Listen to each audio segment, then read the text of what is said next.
चलिए आज की कहानी शुरू करते हैं। ये कहानी एक रेलवे स्टेशन पर आधारित है। शाम का समय था और सूर्य धीरे धीरे अस्त हो रहा था। रेलवे स्टेशन का माहौल सुनसान और वीराना हो चला था। प्लेटफॉर्म पर बहुत कम लोग बचे थे और ज़्यादातर ट्रेनें जा चुकी थी। केवल एक अंतिम ट्रेन आने वाली थी जो रात 11 बजे पहुंचती। रवि एक नवयुवक अपने दोस्तों की शादी में शामिल होने के लिए गांव जा रहा था। ट्रेन आने से अभी काफ़ी समय था, इसलिए वह एक बेंच पर बैठ गया और अपने मोबाइल में व्यस्त हो गया। चारों ओर सन्नाटा पसरा हुआ था और ठंडी हवा की सरसराहट रह रह कर रोंगटे खड़े कर रही थी। तभी रवि ने देखा कि प्लेटफॉर्म के अंत में एक वृद्ध महिला खड़ी है। उसके बाल बिखरे हुए थे और वह एक पुरानी मैली साड़ी पहने हुए थे।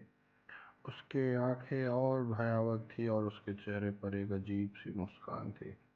रवि ने उसे अनदेखा करने की कोशिश की, लेकिन उसकी नज़रें बार बार उस महिला की ओर खींची जा रही थी। कुछ ही देर के बाद रवि ने महसूस किया कि महिला धीरे धीरे उसकी ओर बढ़ रही।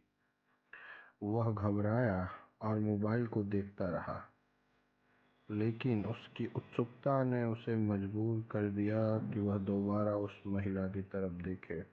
अब वह महिला उसके काफ़ी नज़दीक आ चुकी थी। रवि की धड़कनें तेज हो गईं। उसने सोचा कि शायद वह मदद मांगने आई है। रवि ने थोड़ा हिम्मत जुटाकर उससे पूछा, क्या आपको कोई मदद चाहिए अम्मा? महिला ने धीरे से अपना सिर हिलाया और एक भयावह आवाज़ में कहा, मुझे मदद की ज़रूरत नहीं है।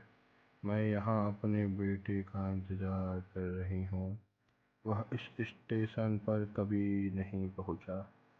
रवि ने जब महिला की बात सुनी तो उसके रोंगटे खड़े हो गए और उसकी सिटी पिटी गुल।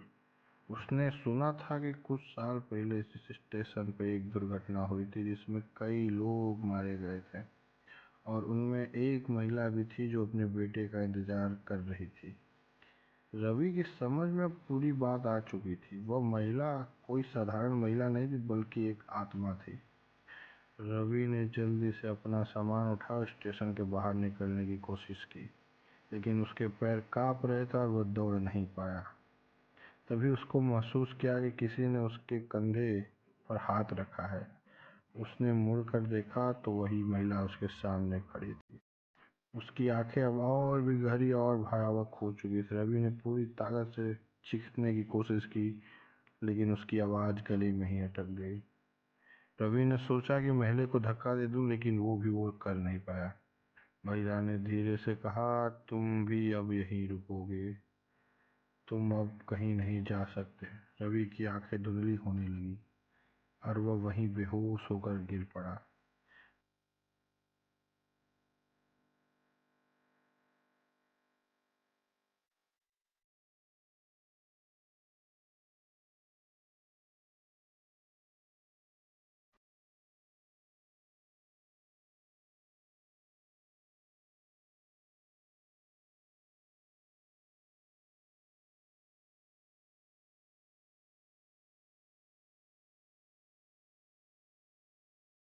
जब उसने आंखें खोली तो वह एक अस्पताल के बिस्तर पर पड़ा था।